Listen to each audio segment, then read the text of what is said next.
সম্মানিত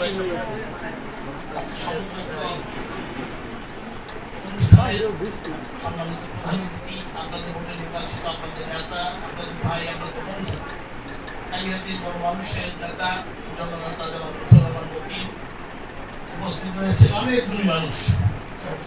এই বন্যা পাঠাগারে বিগত দিনেও অনেক গুণী মানুষের পরিচালনা হয়েছে। আমার যতদূর মনে পড়ে, আমাদের ইউনো ছিলেন মোশাররফ সাহেব। মোশাররফ সাহেবের মাধ্যমে এই পাঠাগারের গোড়াপত্তন হয়। শুধু এটা নয়, আমাদের কালিহাতীতে উনি আমাদের সাথে আলোচনা করে, আমি যখন সত্যতার ছিলাম, উনি 11টা পাঠাগার একদিনে উদ্বোধন করেছেন। তার একটা পাঠাগার ছিল আমাদের কালিহাতীতে, একটা পাঠাগার এলাকাতে এবং বল্লা পাঠাগারকে তিনি তার করে নিয়েছিলেন। পরবর্তী সময়ে এই পাঠাগারগুলোকে উনি জাতীয় গ্রন্থকেন্দ্রের সদস্য হিসেবে রূপ দেন। জাতীয় গ্রন্থকেন্দ্র থেকে আমরা বারবার বিভিন্ন অনুদান পেয়েছি। বল্লা পাঠাগারও তার সামনে ছিল, বই পেয়েছে, টাকা পেয়েছে, বিভিন্ন সময়ে বিভিন্ন অনুদান এসেছে। একটা পাঠাগার একটা মানুষের, একটা সমাজের সবচাইতে বড় উপকারী জায়গা। এর চেয়ে বড় জায়গা, এর চেয়ে বড় সুন্দর আর কিছু হতে পারে। এই পাঠাগার থেকে গুণী মানুষের জন্ম হয়, এই পাঠাগার থেকে জ্ঞানীদের জন্ম হয়, পাঠকের জন্ম হয়। সমাজের সকল অবিচার অনাচারের বিরুদ্ধে পাঠাগার আন্দোলন সংগ্রাম। সামাজিক আন্দোলনের যতগুলো প্রাথমিক স্তর, আমি মনে করি পাঠাগার সবচেয়ে উত্তম স্থান। এই পাঠাগার, বল্লার পাঠাগার, এটা একটা ঐতিহ্যবাহী পাঠাগার। বল্লাতে এক সময়ে একটা বড় মামলা হয়েছিল, বাংলাদেশে একটা বিশেষ আইনে দ্বিতীয় মামলা এখানে হয়েছিল। তখন সেই মামলার কারণে বল্লার অনেক পুরুষ মানুষ বাড়িতে থাকতে পারে নাই। কিন্তু আমরা সেদিনও লক্ষ্য করেছি, এই পাঠাগার অগ্রণী ভূমিকা রেখে সেই মামলা নিরসনে বিরাট জায়গা করে নিয়েছে। পাঠাগারকে কেন্দ্র করে আমরা সক্ষম হয়েছিলাম ওই মামলা থেকে বল্লাবাসীকে মুক্ত করতে। তদানীন্তন সাধারণ শেখ সাহেবের নেতৃত্বে এই পাঠাগারের বসাই প্রথম পরিকল্পনা করেছিলাম কিভাবে ওই মামলা মোকাবেলা করা যায়, মামলা থেকে বল্লার মানুষকে পরিত্রাণ দেওয়া যায়। এই পাঠাগার সেদিন সেই মুক্তির পথ দেখিয়ে দিল। আমি বিশ্বাস করি যতদিন দুনিয়া থাকবে, যতদিন জনপদ থাকবে, পাঠাগার মানুষকে মুক্তির পথ দেখাবে। সেই মুক্তির পথ আমরা অনুসরণ করব, পাঠাগারের লালন পালন করব। শুধু পাঠাগার করে চকচকা আলমারি আর বই রেখে তারা বদ্ধ করে রাখলে চলবে না।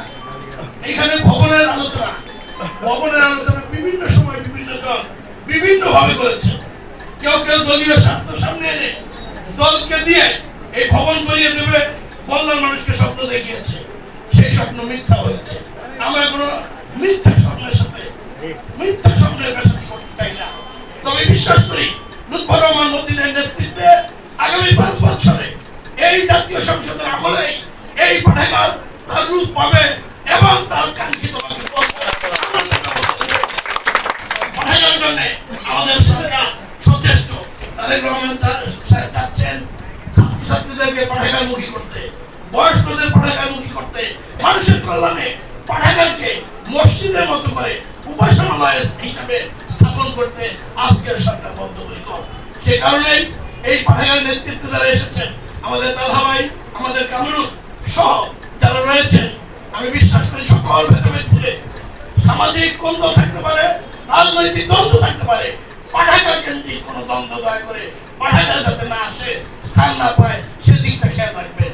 এই পাঠাগারকে কেন্দ্র করে যাতে বল্লার ঐক্য অটুট থাকে, বল্লাবাসী যাতে একসঙ্গে বসতে পারে, একসঙ্গে বসে তাদের সামনের দিনগুলো চলতে পারে, সেই দিকে খেয়াল রেখে পাঠাগার কোনো ব্যক্তির নয়, কোনো দলের নয়, কোনো গোষ্ঠীর নয়। পাঠাগার সার্বজনীন পাঠাগারের লালন পালনে যারা অভ্যস্ত, যারা এটাকে বিশ্বাস করে, তাদের হাতে এই নেতৃত্ব আমি বিশ্বাস করি সুন্দর এবং ভালো আনবে। আগামী দিনে বল্লার পাঠাগার আপনাদের সেই মুক্তির পথ দেখাবে, এই আশাবাদ ব্যক্ত করে আপনাদের প্রিয় নেতা জনাব লুৎফর রহমান মতিন সাহেবের হাত ধরে যেহেতু শপথ ব্যক্ত পাঠ করছেন, আমি বিশ্বাস করি ওনারও দায়িত্ব থাকবে আপনাদের পক্ষ থেকে। ওনার উপর যদি এই অভিভাবকত্ব তুলে দেন, এই পাঠাগারের দায়িত্ব তুলে দেন, উনি চিন্তা করবেন এই পাঠাগার কিভাবে তার কাঙ্ক্ষিত লক্ষ্যে পৌঁছবে, আপনাদের স্বপ্ন পূরণ হবে, আপনাদের স্বপ্ন বাস্তবায়িত হবে। সেই আশাবাদ ব্যক্ত করে আমাদের প্রিয় নেতা জাতীয় সংসদে একটা বক্তৃতা করেছেন। অনেকের মধ্যে আপনাদের ভুল বোঝাবুঝির সৃষ্টি হয়েছে। আমাদের প্রিয় নেতা কালিহাতীর মানুষকে আপন করে নিয়ে আজকে কালিহাতীর গণমানুষের নেতা হয়েছেন। তিনি কালিহাতীকে বিভক্ত করতে চান না, কিন্তু কালিহাতীর পরতে উন্নয়ন চান। যেখানে যেভাবে উন্নয়ন করা সম্ভব লুৎফর রহমান মতিনের নেতৃত্বে আগামী 5 বছর সেই উন্নয়ন হবে। এলাকায় উপজেলা হলেই বড় উপজেলা হতে পারবে না, এই কথা আমি বিশ্বাস করি না। আমি বিশ্বাস করি কালের আবর্তে প্রয়োজনে বল্লভ উপজেলা হতে পারে, তবে আজকের এই দিনটা লুৎফর রহমান মতি সাহেবের নয়, এই দিনটা আজকে তারেক রহমান সাহেবের নির্দেশিত দিন।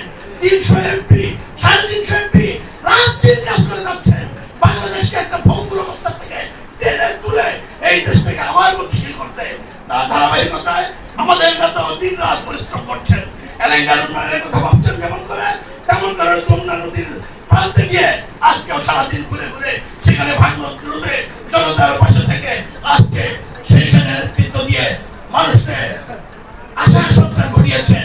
আবার অনুরূপ হবে পাহাড়ের ঢলে যখন আমরা হাঁটতে পারি না, রাস্তাঘাট ভালো রাখতে পারি না, তিনি পাহাড়ে ছুটে যান, পাহাড়ের পাদদেশে দাঁড়িয়ে এলাকার কালিহাতীর মানুষের কল্যাণের কথা ভাবেন। সুতরাং মহল্লা সহ 13টি ইউনিয়ন 2টি পৌরসভার সুষম বন্টনের মাধ্যমে লুৎফর রহমান মতি সাহেবের নেতৃত্বে কালিহাতী হবে মডেল কালিহাতী। আমরা সেই মডেল কালিহাতী অপেক্ষায় থাকতে চাই, মডেল কালিহাতী প্রতিষ্ঠা করতে চাই। লুৎফর রহমান মতি সাহেবের হাতকে শক্তিশালী করে তারেক রহমানের একটি দফা বাস্তবায়নে কাজ করতে চাই।